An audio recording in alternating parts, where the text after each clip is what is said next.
Soit.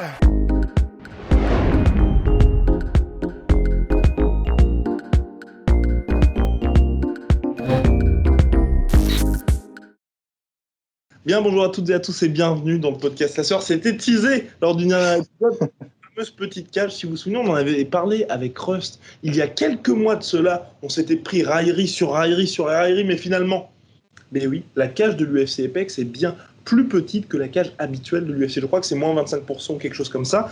Et ça a son importance immense pour de nombreux combats, parce que par exemple, vous regardez Dan Hooker contre Dustin Poirier, je pense que les deux hommes auraient bien aimé avoir une cage un petit peu plus grande. Et là, on se retrouve dans une situation où, moi je trouve que c'est un petit peu moyen de la part de l'UFC, mon cher Rust, quand même, d'avoir Stipe Miocic, Daniel Cormier qui va utiliser à fond sa lutte dans une petite cage. Même Miocic le sait. Moi, j'espérais personnellement que pour un combat de cette ampleur, en heavyweight de surcroît, ils allaient mettre la cage habituelle, mais non, ils vont rester avec la petite cage, et ça a un impact énorme sur le combat.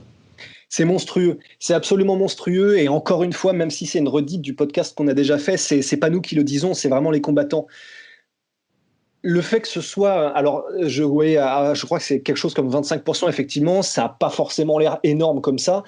En fait, c'est lorsque vous regardez la superficie de la cage normale comparée à la superficie vraiment avec le gros dessin à côté d'une cage de l'Apex, c'est vraiment assez monstrueux. Et voilà, là où ça change tout, ce sont pour des combattants qui ont besoin d'espace, hein, évidemment. Et pour des combattants, par exemple, comme Adesanya, comme Wonderboy Thompson, et dans une certaine mesure, dans le combat entre Stipe Miocic et Cormier, comme Miocic, parce que Miocic, il n'a pas envie d'être en clinch, Miocic, il n'a pas envie d'être contre la cage ou d'être en position d'être lutté, entre guillemets, ou d'être mis au sol, ou en tout cas que ça se rapproche. Et le problème, c'est que, en particulier pour des poids lourds, avec une telle superficie réduite, eh ben, les mouvements, pour échapper à quelqu'un qui te chasse, c'est énormément plus compliqué. C'est beaucoup plus facile pour un assaillant de te cadrer quand il y a une telle différence de superficie. Et c'est vrai que, en fait, c'est un peu bizarre. Enfin, même pour Adesanya, honnêtement, c'est bizarre parce que l'UFC donc sait que Adesanya est leur superstar, même si peut-être qu'il table aussi sur Borrachinha, il est beau gosse, il parle bien, il trash talk, il a un corps d'ingénieur de Prometheus, mais Adesanya, voilà, c'est leur cover athlète pour EA Sports UFC 4. C'est quelqu'un, pareil, il est beau gosse, machin, tout ça. Il a déjà commencé à faire la promotion de lui-même avec succès.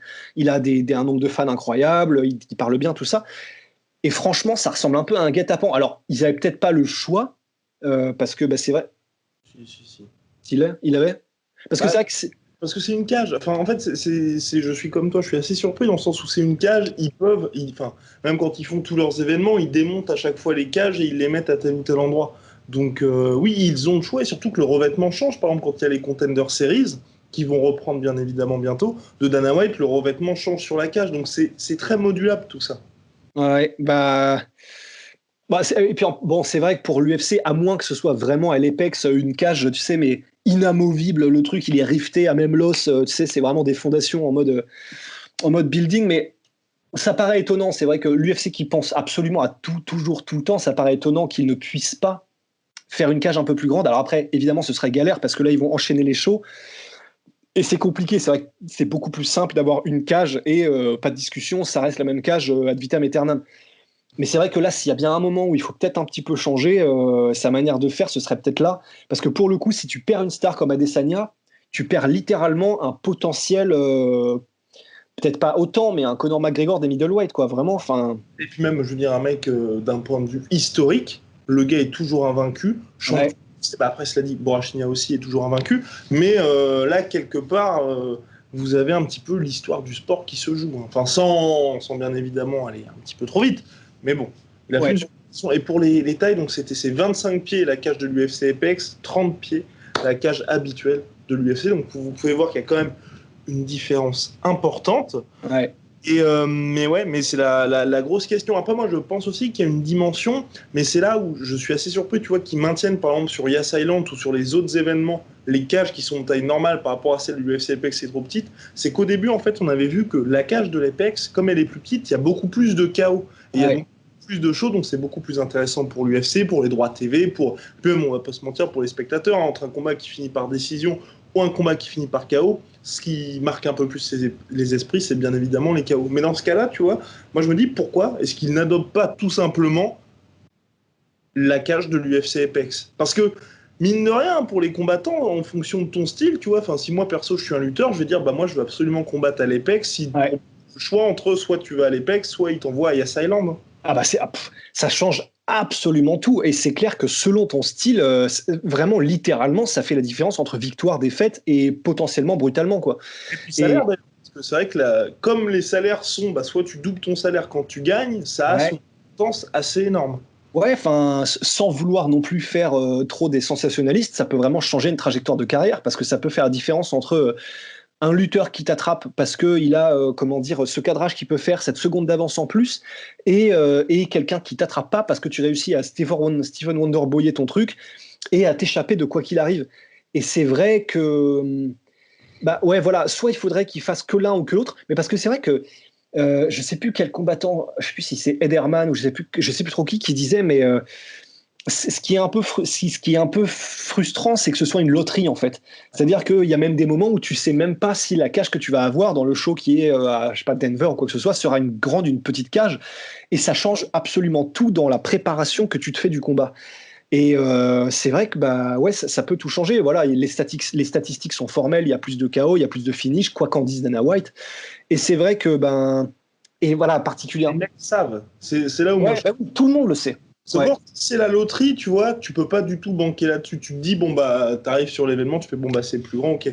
Là, pour le coup, Daniel Cormier, moi, ce combat-là, tu vois, parce que, bon, on va pas se mentir, hein, Paulo Costa contre Israel Adesanya, les deux gars vont pas changer, je pense notamment à Paulo Costa, va pas du tout changer son style. Mais Cormier, Miocic 3, là, vous avez Cormier qui est quand même lutteur de niveau olympique, il a dit qu'il allait revenir à la lutte. Là, Miocic, il se dit, j'en ai pour 5 rounds. J'en ai pour 5 rounds avec un mec qui va être vraiment dans son jardin. J'ai quand même alerté l'UFC par rapport à ça. C'est compliqué. C'est compliqué parce qu'en plus, par rapport aux 2 premiers combats, il sait qu'il va avoir un mec complètement différent. Et un gars, en plus, qui, je pense, hein, pour Stipe Miocic, c'est très compliqué de se préparer à un mec de ce niveau-là en lutte, sachant que bah, ça court pas les rues, tout simplement. Bah non, c'est clair. C'est un Daniel Cormier. C'est pas pour rien que tout le monde dit que, et Dana White le premier, que ce combat-là déterminera le meilleur heavyweight de tous les temps. Bah, Cormier qui vient de heavyweight, light heavyweight, de lutte, bah ouais, c'est un compétiteur extrême et au niveau olympique, comme tu l'as dit, en lutte. Donc, même si c'est du MMA, c'est vrai que pour Miocic, la flemme, quoi. Enfin, je pense que la flemme de se dire, je vais nager à contre-courant parce que dans cette petite cage-là, je vais pas avoir d'autre choix que de l'avoir littéralement sur moi constamment, quoi. Bah ouais, on verra ce que ça donne. Moi, honnêtement, c'est tout autant pour Costa Adesanya que je suis assez perplexe parce que honnêtement, Costa, il cadre bien, Costa, il fait mal, et quand Costa arrive à couvrir l'espace, tu peux être un très très bon technical striker, quand tu as Costa qui est vraiment à distance d'anglaise, c'est quand même extrêmement, extrêmement, extrêmement compliqué.